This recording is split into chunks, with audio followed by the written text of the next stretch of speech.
welcome back to the channel. Today I want to talk about the few things that I've had to fix on my Mustang in the 3 years of ownership. Gotta be honest, this has been an actually quite reliable car. I bought it at 66,000 miles and I'm currently sitting at 96,000 miles. So in 30,000 miles worth of driving, I've only had to repair about 3 or 4 things. The first thing I needed to do was replace my passenger side front wheel bearing. That, I believe, was due to the accident I was in with this car. Classic Mustang owner. I curbed it. So besides the fact that I had to pay for, the deductible on the insurance, that went bad about a year after the accident. So I don't know if they switched it out during the accident or if they put in a used one. So that was the first thing I had to replace, was that. And that cost me about $360 to have a shop do. I couldn't do that myself, otherwise I would have. I had an air conditioner leak. If you've been watching the channel for a little bit, I saw that I tried to fix it with some AC stop leak with Freon. Well, that didn't work, obviously, so I'm talking about it now. And it turned out the condenser was bad. So I had purchased a warranty on this when I refinanced it. So I only had to pay about $160 out of pocket for it. So far we're up to about $500 over the course of 3 years.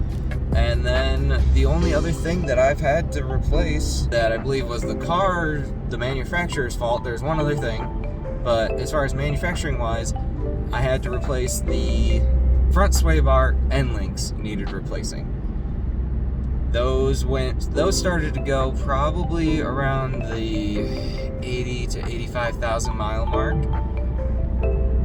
You could hear like a bump, like metal on metal rubbing from the front, and I couldn't figure out what it was for the longest time. But when I took the car to get the air conditioner replaced or fixed, they did a full inspection and told me that my front sway bar end links were bad and that they needed replacing and that they could do it. And I was like, nah, that sounds easy enough that I could do it. Because they wanted to charge me, I think it was about $200. It was $35 for both front end links. So and it was super easy to replace. You just had to jack it up, take the wheel off, and then it's just one bolt. Well, one bolt on the top, one bolt on the bottom. Came right off. Super easy to replace, $35.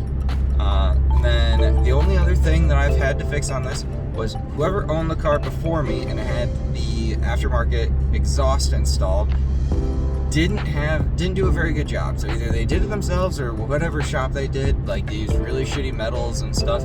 So my exhaust rusted through and my mufflers literally snapped off.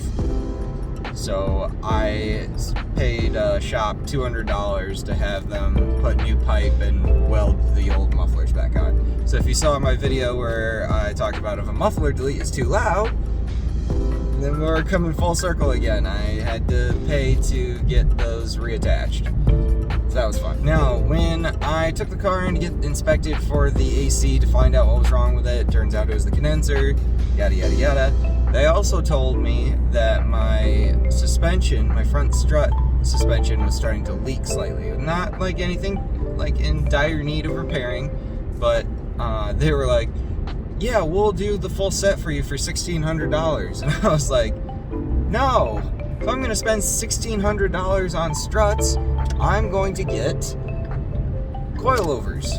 Like, no. What? I can replace those myself. That is not a hard job. Time consuming, yes. Difficulty, not so much. So we were $350 in for the front wheel bearing. We were $35 in for the front sway bar end links.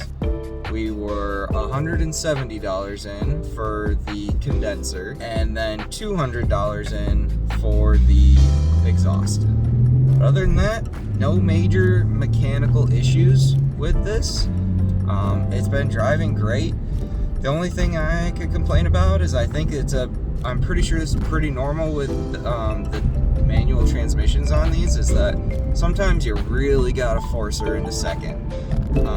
Otherwise, because if you get kind of just sloppy and casual with your shifts, you'll get a really bad grind where it doesn't like latch into second gear all the way.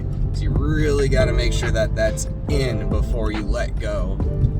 But other than that, I mean, it still works just fine. You just got to make sure you don't let it do that. I guess technically speaking, I also purchased new, oh hey, a little accident right here. What was I saying? I also purchased the GT premium wheels for this, but I mean, that wasn't a needed expense. That was just, I mean, it was kind of needed. I was running out of tread on my old tires, and I managed to get a steal on these, so that's cool. Basically bought these wheels for $800, which only had 1,500 miles on the tires themselves, and then the rims only had very, very minor curb rash on one wheel. And then I managed to turn around and sell my old shitty wheels for $400. So I came out only paying $400 for GT premium wheels with only 1,500 miles of wear on the tread.